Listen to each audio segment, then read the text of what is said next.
Hello friends, आशा करता हूं आप सभी बहुत अच्छे से होंगे। पिछली वीडियो में हमने संख्याओं का एचसीएफ कैसे निकालते हैं ये समझा था। आज एलसीएम कैसे ज्ञात किया जाते हैं, कैसे फाइंड करते हैं, इसको जानेंगे। चलिए इसे को शुरू करने से पहले जानते हैं एलसीएम, जिसे आप शॉर्ट में लैसा बोलते हैं हिंदी में। ये होता क्या है, यानी फुल फॉर्म थी इसकी लीस्ट कॉमन मल्टीपल। मतलब एलसीएम क्या है? एलसीएम वो छोटी से छोटी संख्या है जो दी गई संख्याओं से पूरी पूरी कट जाती है, ये कह लीजिए पूर्णतः विभाजित हो जाती है, कंप्लीटली डिवाइड हो जाती है, वो आपकी एलसीएम कहलाती है। चलिए एलसीएम कैसे निकालते हैं एक क्वेश्चन के माध्यम से समझते हैं। मान लीजिए आपको नंबर दे दिया 6, 12, 15, 6, 12, 15, 6, 12, 15 और आपसे कहा जाए कि भाई इनका लैसे बताइए। तो इनका लैसे निकालने के लिए यानी एलसीएम बताइए। तो एलसीएम निकालने के लिए हम क्या करेंगे, देखिए ये विधि है इसे निकालने की। गुणनखंड विधि से निकालते हैं और एक इसी विधि से निकालते हैं। सारे नंबर ले लीजिए और इनके जो है फैक्टर करना शुरू कीजिए, जिस नंबर से कट जाए। देखिए 2 3 6, 2 6 12, 15 डिवाइड नहीं होता इसलिए 15 ऐसे ही लिख लिया हमने। अब देखिए ये नंबर सब 3 से कट जाएंगे, तो 3 1 3, 3 2 6, 3 5 15। अब ये फिर 2 से कट रहा है 1 1 5 और फिर ये कट रहा है किससे, 5 से। कितना आ गया 1 1 1। जब सारे 1 बना जाए तो आपका काम पूरा हो गया है। अब इनकी मल्टीप्लाई कर लीजिए। 2 की मल्टीप्लाई 3 में कहेंगे 6, 6 की 2 में 12, 12 5 जा 16। तो इसलिए इनका लैसे क्या आ गया, इनका लैसे आ गया 60। अब देखिए ये है ना, ये वो छोटा से छोटा नंबर है जो 6 से भी कटेगा, 12 से भी पूरा कट जाएगा और 15 से भी पूरा कट जाएगा। देखिए 6 10 60, 12 5 या 60, 15 4 60। इसलिए डेफिनेशन में आया था कि वह छोटे से छोटा नंबर जो दिए गए नंबर से पूरी पूरी तरह कट जाता है। दूसरा मेथड भी समझ लेते हैं, एक और क्वेश्चन करते हैं हम, जिसमें हम फैक्टर से कैसे ऐसे निकालते हैं वो समझ लेते हैं। मान लीजिए आपके पास नंबर है 48 64 72, 48 64 72। इनका लैसे आपको निकालना है। तो आप क्या करेंगे, अब आप 48 के फैक्टर करेंगे। देखिए 48 के फैक्टर करके दिखा देता हूं मैं आपको। 2 से करेंगे तो कितना आ गया 24, फिर करेंगे कितना आ गया 12, फिर करा तो कितना आया 6, फिर 2 से करा तो 3 और फिर 3 से करा तो 1। यानी फैक्टर्स इसके हो गए 2 2 4, 2 जा 8, 2 जा 16 और 3 जा 44। फालतू तो नहीं लिख दी मैंने, 2 4 8 16, हाँ एक 2 ज़्यादा आ गया है। ये मतलब हो गया हमारा 2 की पावर 4 इंटू 3। चलिए अब 64 के फैक्टर करेंगे तो क्या है, सारे 2 ही आएंगे। 2 2 जा 4, 4 2 जा 8, 8 2 जा 16, 16 जा 32, 32 2 जा 64 एंड 2 की पावर 6। 72 का निकालें तो 72 का कितने देंगे, 2 4 8 और फिर होता है 9 जा 9 यानी 3 इंटू 3। इसे कह सकते हैं आप 2 की पावर 3 इंटू 3 की पावर 2। अगर आप पावर में नहीं लिख रहे हैं, ऐसे निकाल रहे हैं तो भी क्वेश्चन हो जाएगा। यदि पावर में लिखे कर रहे हैं तो भी हो जाएगा। पावर से आपको आसानी रहेगी, यहाँ पर काउंटिंग करने में आपको गड़बड़ हो सकती है। अब देखिए क्या करना क्या है, एलसीएम निकालते वक्त हमें क्या करना है, जो मैक्सिमम यानी सबसे बड़ी पावर होती है हर नंबर की, हम उसको लेके चलते हैं। देखिए यहाँ 2 नंबर है 2 और 3, तो 2 की मैक्सिमम पावर कितनी है 6 और 3 की जो सबसे बड़ी पावर है वो कितनी है 2। तो इसलिए इसका एलसीएम कितना आ गया 2 की पावर 6 और 3 की पावर 2। अब क्या करना है, हो सकता है आंसर इसी फॉर्म में हो और ये भी हो सकता है कि इनकी मल्टीप्लाई करके आपको दे रखे। तो अगर मल्टीप्लाई दे रखी है तो आप इनकी मल्टीप्लाई कर लेंगे। ये नंबर हो गया 64 और ये हो गया 9। अब 9 की 64 की मल्टीप्लाई कर लेंगे। 9 चौक कितना होता है 36, कैरी हो गया 3 और 9 6 54 और 3 57, 576। चलिए ये तो बात हुई अगर आपको सिंपल नंबर दे रखे हो तो लैसे कैसे निकालते हैं। अब मान लीजिए आपको भिन्न दे दी गई, तब आप लैसे कैसे निकालेंगे, आइए उसे भी जानते हैं। अगर आपको भिन्न दे दी जाए तो आप लैसे कैसे फाइंड करेंगे। चलिए भिन्नों का लैसे कैसे निकालते हैं। लैसे भी हो सकता है और मैं से भी निकालने को पूछा जा सकता है, ऐसा नहीं खाली लैसे भी पूछ सकते हैं, मैं से भी पूछ सकते हैं। दोनों के लिए एक सूत्र है, मैं एक क्वेश्चन आपको करके दिखा रहा हूँ लैसे का, बस सूत्र का परिवर्तन है, बाकी तरीका वही है। मान लीजिए आपको लैसे निकालना है, तो हम क्या करेंगे, सबसे पहले हम जो अंश है, भिन्न में होता है अंश और हर, तो अंश का हम लैसे निकालेंगे। जो चीज आपसे पूछी गई है अंश में तो वही निकालनी है, लेकिन हर में जो है उसकी दूसरी निकालनी है, यानी लैसे पूछा गया तो हर का आप में से निकालेंगे। ये ध्यान रखने की बात है इसमें कि अंश का लैसे निकलेगा और हर का में से निकलेगा, ठीक है ना। यानी ऊपर जो आपका न्यूमरेटर है उनका आप एलसीएम निकालेंगे, जो डिनोमिनेटर है उसका आप एचसीएफ निकालेंगे, तो आपके जो फ्रैक्शंस हैं उनका एलसीएम आपको निकल जाएगा। चलिए एक क्वेश्चन करके देखते हैं। मान लीजिए आपके पास नंबर है 1/3 और एक नंबर है आपके पास 2/9। ये क्वेश्चन कहीं का आया हुआ है, मैंने इसलिए नोट किया है। यह 5 किसी टेट परीक्षा में पूछा गया था, 5/6 और 4/27, और कहा गया था कि भाई इनका लैसे बताइए। चलिए अब लैसे निकालना क्या करना है, यानी न्यूमरेटर यानी अंश जो है उनका हमें लैसे ही निकालना है। तो देखिए अंश क्या है, 1, 2, 5 और 4, इनका लैसे निकालते हैं। देखिए नंबर सबसे पहले किससे कटेगा, 2 1 जा 2, फिर 5 नहीं कटेगा, 2 2 जा 4, फिर किससे कट जाएगा, 2 से 1 1 5 1, और फिर ये कट जाएगा 5 से 1 1 1 और 1। तो जो अंश का लैसे है वो कितना आ गया, देखिए 2 4 5 20 आ गया। अब नीचे वाले नंबर का निकालना, इसका निकालना था हमें एचसीएफ।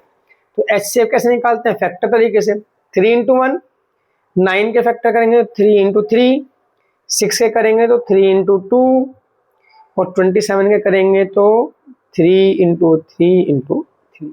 अब देखिए इनमें सब में मिलता हुआ नंबर है, सब में कॉमन नंबर कौन सा है, केवल एक 3 है। तो इसलिए एचसीएफ कितना हो गया, एचसीएफ तो हो गया 3, और एलसीएम कितना था इनका, एलसीएम था इनका 20। तो इसलिए इस फ्रैक्शन का जो आपका जो लैसे आएगा वो कितना हो जाएगा, फ्रैक्शन का लैसे हो गया आपका 20/3, 20/3। इस तरह से हम भिन्नों का लैसे निकालते हैं। फ्रैक्शंस का एलसीएम निकालना है तो ये रूल फॉलो करना है, न्यूमरेटर का आप लैसे निकालेंगे और डिनोमिनेटर का आप में से निकालेंगे, एलसीएम और एचसीएफ।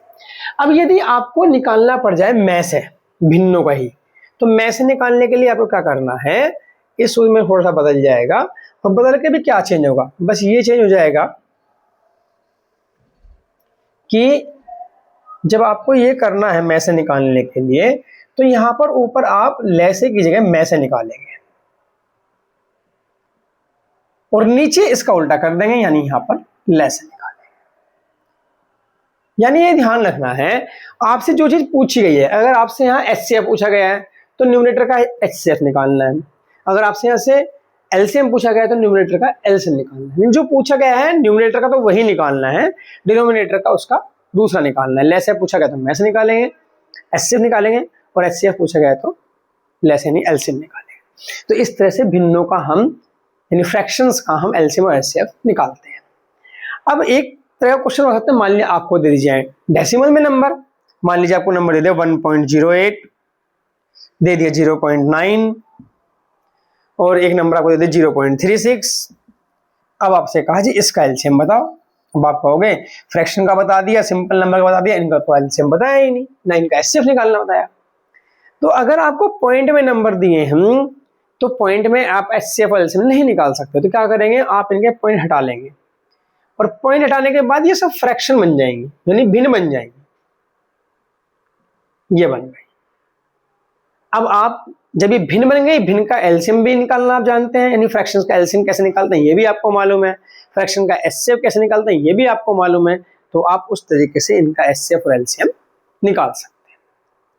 चलिए आगे देखते हैं। मान लीजिए कोई दो संख्याएं हैं, तो उनके एचसीएफ और एलसीएम में क्या रिलेशन होता है, ये बहुत इंपॉर्टेंट रिलेशन है, इस पर क्वेश्चन बहुत ज्यादा पूछे जाते हैं। तो ये रिलेशन समझते हैं हम। एचसीएफ और एलसीएम में रिलेशन होता है HCF multiply LCM equals first number और मल्टीप्लाई बाय सेकेंड नंबर, या कभी कभी इसे थोड़ा सा चेंज कर देते हैं, एचसीएफ इंटू एलसीएम इक्वल्स, यहाँ एक चीज लेते हैं प्रोडक्ट, यानी दोनों नंबर की गुणा, प्रोडक्ट ऑफ टू नंबर्स, ऐसा भी कह देते हैं, हिंदी में बोलेंगे दो नंबर की गुणा। अब देखिए इसके ऊपर क्वेश्चन कैसे आते हैं। यूपी टेट में क्वेश्चन पूछा गया था, इसको मैं रब कर देता हूँ यहाँ से। इस फॉर्मूले पर आधारित क्वेश्चन, ये बहुत इंपॉर्टेंट फॉर्मूला है और इस पर क्वेश्चन पूछे जाने की प्रोबेबिलिटी एचसीएफ एलसीएम में सबसे ज्यादा होती है, क्योंकि इस पे जो क्वेश्चन बनते हैं वो नंबर्स के अलावा एल्जेब्रिक भी बन जाते हैं, बीजगणितीय व्यंजक जो होते हैं उनके भी बनते हैं। तो इसलिए ये फॉर्मूला बहुत इंपॉर्टेंट है, इसे आप ध्यान से करिएगा क्वेश्चन और ध्यान समझिएगा। देखिए क्वेश्चन दिया था कि दो संख्याएं हैं, उनका जो एचसीएफ है, दो संख्याओं का एचसीएफ दिया गया था और वो दिया गया 35, और एलसीएम दिया गया था उन दोनों संख्याओं का, वो दिया गया था 524। और ये कहा गया कि भाई एक संख्या जो है उनमें से एक संख्या कितनी है वो उन्होंने बता दी, और उन्होंने कहा कि वो एक संख्या जो उनमें से है 175 है। अब वे कहते हैं दूसरी संख्या बताओ, दूसरी संख्या क्या होगी ये ज्ञात करनी थी। तो यही फॉर्मूला फॉलो करना है। देखिए एचसीएफ 35, एलसीएम 524, पहली संख्या 175 और दूसरी हमें निकाल। अब हम क्या करेंगे, 35 तो ये है ही, ये आ गया 524 और इसके ये नंबर जो है इसके अपॉन में आ जाएगा 175 इक्वल सेकेंड। अब ये सेकेंड नंबर आपका यहाँ से निकल जाएगा। इसको जो है आप डिवाइड कर लेंगे, डिवाइड करने के बाद आपका इसका आंसर आपको आ जाएगा। इसी तरह से एक क्वेश्चन और पूछा गया था कि दो संख्याएं हैं, उनका अनुपात दे रखा था कि दो संख्याएं 5:6 के अनुपात में है।